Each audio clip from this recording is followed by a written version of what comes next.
Ny intersection kosa indray fantatra ihany koa zany zao ireo izay ekipa anankiroa hiatrika ny fifananan'ny top 14 ao amin'ny top lalaovana manaraka indray.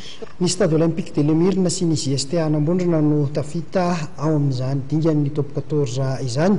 Aorian'ny lalao manan-tsadalana izay nitanterahana androany tetsy amin'ny kianjan'ny Mahamasina manomboka amin'ny top lalaovana 13 zany dia ao amin'ny top 14 no ilalao ny JST Anambondrona sy ny Stade Olympique de Lemirna rahantsika ny fanadidina akasika ireo lalao manan-tsadalana roa ireo.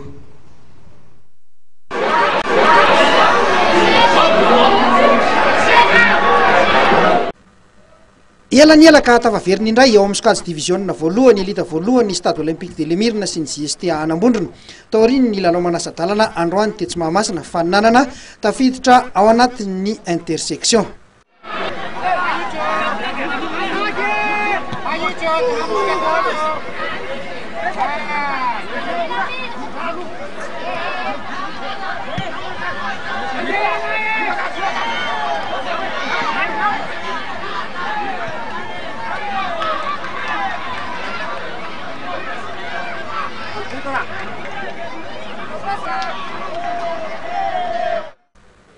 Ilalao ao amin'ny top 14 zany ny rotota amin'ny top lalaovana manaraka.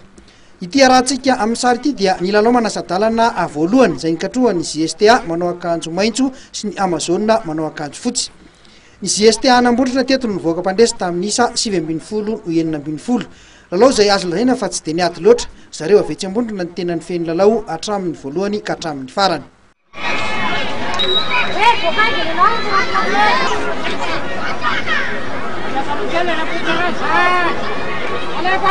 Teo amin'ny manao sy manan-tsadalana faharoa kosa indray dia nazava ihany koa ny fivoahan'ny Stade Olympique de Lemirna mpandresy nanoloana ny VTMA Nantsalovana tamin'ny isa 20-12.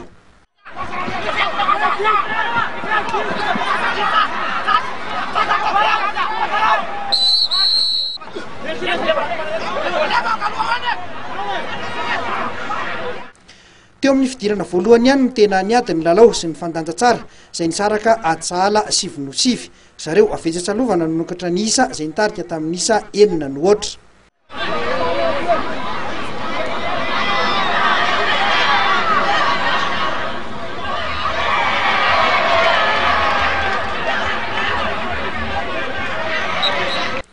Taorinin'izay vao nampiseho ny fahaizany tamin'ny lalao alama manavanana azy ny stady ka vetivety foana dia salan'izy ireo ny isa teny amin'ny solaitra be.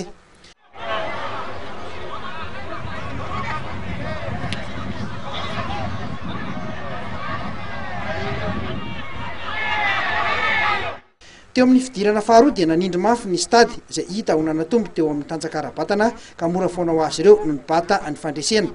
Indroa hiatrika lalao famaranana zany ny Stade Olympique de Lemirna sy ny JST Anambondrona. Lalao famaranana voalohany dia ny fiadinany tompon-daka ny section Antananarivo renivohitra ary ny famaranana faharoa dia ny eo amin'ny intersection izay iakarana ao amin'ny top 14.